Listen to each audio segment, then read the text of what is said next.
Sure, I'm Hunter Kingman with Hixon Properties on the development team, so we're the owner and developer of the Soto with our partners. I'm Todd Washer with Lake Flato Architects. Been at Lake Flato for 17 years now. I'm a partner at Lake Flato. Been fortunate to do some really great projects in San Antonio, and one of them is with Hunter on the Soto building.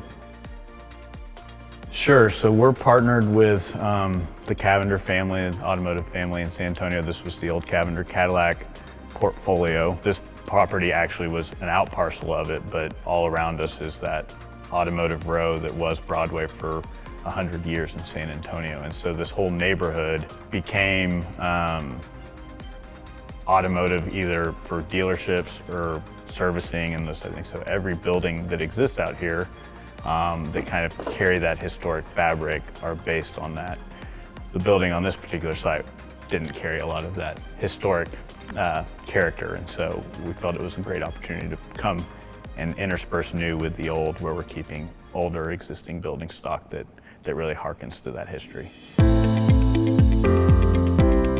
So we purchased this property in late 2015 and engaged Lake Flato and Overland Partners, another talented group in town, and frankly their offices bookend our portfolio, and so they were really vested in the neighborhood themselves, and so we said, hey guys, let's think through what this neighborhood could be. It was focused on our portfolio, but it did consider really the overall neighborhood in considering what we were going to do block by block. And the outcome of that exercise, which was in early 2016, was we kind of identified this as our phase 1 block, and that includes the Soto, which is now complete, as well as the adaptive reuse of the buildings behind the Soto, which were automotive in nature and are creating an entertainment core for the overall River North neighborhood. One, Lake Flato's best in class. I mean, their reputation speaks for themselves. Their quality, their talent is top notch, and they're local, which we love as well. And so we've worked with them on projects in the past, but really David and Todd were big advocates for the mass timber as well. So they introduced us to the idea of doing something that was a pretty big departure from what's conventional for office buildings in San Antonio, typically steel or concrete, and coming with a very novel and beautiful project that we had to get familiar with and learn about, but I definitely tip my hat to them on pushing us to do that. And, you know, the reason we went with mass timber was its beauty, and we recognized that we were trying to set the precedent for what we wanted to do from a quality standpoint across the overall portfolio. So this was us putting our flag in the ground. We've done a lot of projects historically in downtown core, but we wanted to make sure that the quality of the projects we did there was reflected here in this neighborhood as well. And the other side of it is we wanted to make sure we were doing something that would differentiate us from the marketplace with prospective tenants. As we were building a spec office building, we didn't know COVID was coming when we decided to build a spec office building, but I'm pleased to say that the outcome of that is people recognize they need quality office space over quantity office space at this point, and we've been fortunate to reap the benefit of that. We started around 2015. Hunter, John Beecham, Jack Spector, Clint Wynn, and the Hixon team really wanted to have a master plan for the overall district. You know, San Antonio has Pearl, it's got downtown, and this whole area was just this area that was no man's land. And Hixon had this awesome opportunity to actually connect all these dots, right? I mean, you get Southtown, you got downtown, and then you get Pearl, but in between was this area that really needed to be designed and figured out. And so we luckily were asked by Hunter and a team to partner with Overland Partners and come up with a whole bunch of different ideas. And we had all these charrettes, which was super fun. And we kind of honed in on what's the starting phase? What's the initial kind of, how do we make an impact and where is it located? And so Hixon Properties owns a number of these blocks, but this block in particular has some really great gems, right? It had this make-ready shop, and then there's this really cool building on the side that's like this Alamo building, and it's also the get-off on Brooklyn. And so we were thinking about connectivity, and we really thought, this is where we really want to start and make some great impact and make a name for the development. We don't know what the district's called. It's River North area. And in particular, we knew that we wanted to activate and bring people down here, and what better way than have people working. And so Soto became this first initial impact to bringing people to work downtown San Antonio again. Yeah, so LEED, it's kind of one of the initial programs about sustainability, and it's really to help guide architects, planners on a path forward to make sustainable buildings and projects. It's an instructional kind of guide. There's certain criteria that set you up, and some architects want to know what those things are. How do we make something sustainable? And LEED is just basically a prescriptive path that tells you, if you follow these kind of criterias, you can get certification for that. But it's really just at the end goal, trying to create a sustainable building, a sustainable environment, make the right decisions regarding material selections, and also humans really want to work in great, clean environments where there's no VOCs and off-gassing. And so that's another part of it, is actually humans, their effect and what they experience within those buildings that we're creating. To the point of mass timber, as architects, as the built environment, 50% of the carbon emissions in the world is really the built environment. Building buildings, building infrastructure. And so as architects, we kind of say, how do we impact that? How do we play our part? And part of that is really choosing a structural system that offsets carbon emissions. Concrete produces a certain amount of carbon. Wood actually sequesters carbon. It holds it in the environment so it doesn't get released. And so one of the aspects was, that's one of the reasons why we like to use mass timber, is because we're offsetting the carbon of a particular building by almost 50%. There's certain processes within that, such as FSC certified wood, and that can reduce your emissions to almost 80% of the building structure. And so it's just our way of trying to impact the built environment. To get a member the size of these columns and beams 7,500 years ago, you had to cut down a really big tree. So the value prospect of it from a sustainability standpoint is you're getting to harvest young growth, softwood trees, use those, regrow those trees. So you're using trees in responsible forestry practices that do sequester and net negative carbon out of the environment. And so as those trees regrow and get reutilized for other buildings, it has that carbon sponge effect. When you think about it, you're not bringing more material into a building. Your wood is actually what's the finished product. So, in a standard traditional type of office building, you're bringing in lay-in ceilings. There's VOC, volatile organic compounds within those materials. And even our construction waste, that's right. Yeah. We did get some points for not having as much construction waste because we weren't having to cut things on site and throw it in the trash and those type of things. Yeah. So it all came pre-cut and ready to deliver, and it's just Lincoln locked into place. Yeah, and this particular product, which is DLT, they don't use glues, so there's no kind of off-gassing from the, what some mass timber products use glues to hold things together. This product, Dow laminated timber, is actually dowed together by compression. And so there are no glues in this product other than the glue lam columns and beams.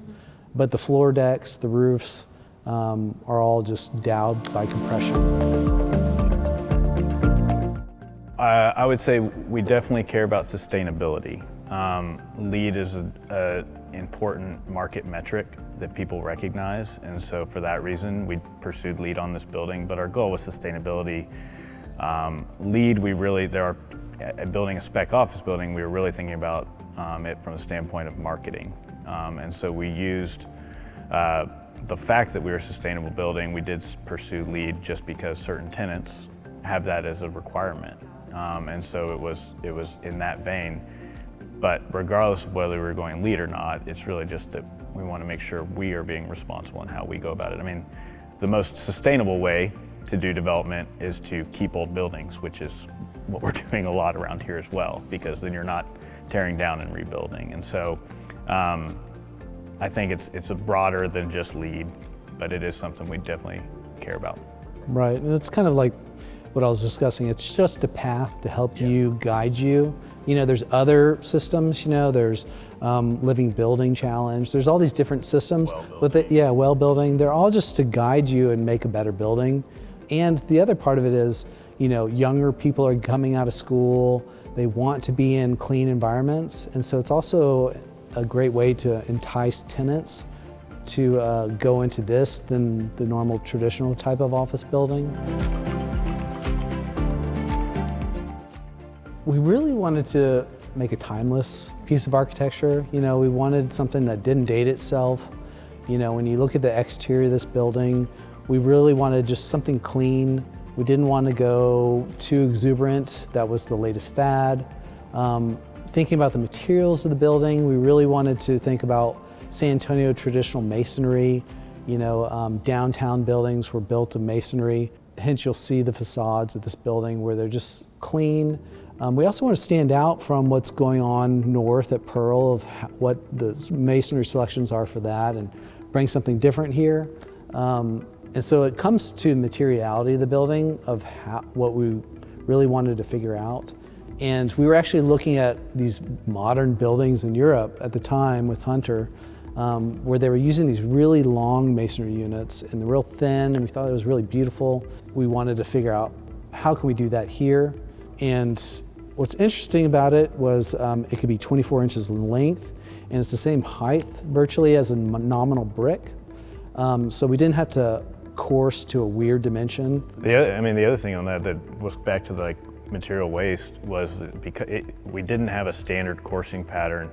As long as the vertical coursings didn't stack one level to the next, we were able to use some shorter elements. So if they broke it and needed to put an 8-inch section, as you look around the building, it's very irregular lengthwise. And so we were able to have less material waste because of that. So it really kind of creates a beautiful patchwork effect, but it also allows you to use higher amounts of the material in its base form and not have to haul it off to the dumpster afterwards. And I guess some other details to point out, the building is predominantly punched openings, almost 75 to 80% of it. South Texas is hot climate. Typically we don't like to do all curtain wall system buildings because just the thermal load on that. And so the design of the building was really positioned to where mostly masonry was facing west with punched openings, south and east. And just on the north was this glass box because we really wanted to accentuate that this building was a wood structure. And the best spot to locate that glass box was facing northeast, so it wasn't getting the direct thermal heat gain at the hottest time of the day at like 5 o'clock during the summer. And so at the north, there's this great glass box that's this lantern, and you could see the wood through the glass. And so that was kind of an important aspect to tell people. The other thing that Flato did that was beautiful, they recognized in not just looking through the window to see the timber, but recognizing that most of this space is ultimately private office space, right? And so how do they express the wood outside of those private office spaces? So they brought elements outside of the building, whether it's the breezeway or the columns and beams on the second floor, that really allow the public to see and experience and feel the timber, not just the tenants of the building, and they did a really spectacular job of that as well. Well, it's exciting. I mean, we've done a number of mass timber buildings. We did one in Houston, but it was partial, it was a hybrid, and that was maybe 2 years before we did the Soto. Museum of Fine Art. Right, the Museum of Fine Arts, and then it's the great aspect of saying, teaching other people to maybe think in this direction, not just architects, but also developers. You know, it is a renewable material, you know, and maybe if everyone did it, you know, we would have a greater impact on the environment. But that's what's really exciting about it. Other than the fact that it's beautiful and people like to be in a warmer, the touch of the wood is a great aspect of it. There's the wood structure that was super important and the beauty of that, but it was also how do we express this wood without cluttering up with a whole bunch of ducts, freon lines and all that stuff. And so a big decision on the owner side was going with a raised floor system. We went and traveled to some of these other mass timber projects and they didn't have the raised floor system. And when tenants move in, there's all this stuff in the ceiling, and so it doesn't allow you to see it as much. The underfloor air system allowed for the beauty of the building, but also it allowed for more environmentally friendly because it's direct air to the user. Typically when the air is forced overhead, it's shared. And then it gets to you and it's unfiltered air. I mean, it's filtered, but it's also spread before it gets directly to you. So the raised floor system is directly filtered under the floor, and tenants can have a duct right next to their desk, their workstation, and it's direct filtered air to them. It's also an energy saver. When you're doing forced air system, you have to have lower temperatures in order to blow that air. So when an occupant is a certain distance away, that air has to be at a lower temperature in order to get it all the way across the space. When you are doing underfloor air systems, you actually have to, you don't have to have it at a certain set point lower, so you're saving a lot of energy throughout the year. Yeah, our energy bills are close to half of what a conventional office building would be. And to Todd's point, it really has to do with not having to force it down from above. So you don't have to cool it as much, because you don't have to really worry as much about cooling that air 8 feet up in the building because no one's experiencing that air. And so you get cleaner air, but you got a lot more energy efficient air. And to Todd's point, we did go learn a lot about underfloor air. We actually paused our design for about 2 months because the last thing we wanted to do was, even though it would make our ceilings pretty, was make a building in San Antonio, Texas that HVAC did not work properly in August. And so we really wanted to make sure that the system and the mechanical system as a whole performed the way it should, and we've been very pleased with it, and it's proven to be important, especially post-COVID. People understand MERV ratings on their air filters a lot better than they did prior to COVID, and so the fact that we already had MERV 13 and this fact that everyone has their own kind of siloed airspace, that they're not mixing air with their neighbor who might come to work with a cough is a big deal. We didn't appreciate it when we made the decision, but it matters a little more to people now.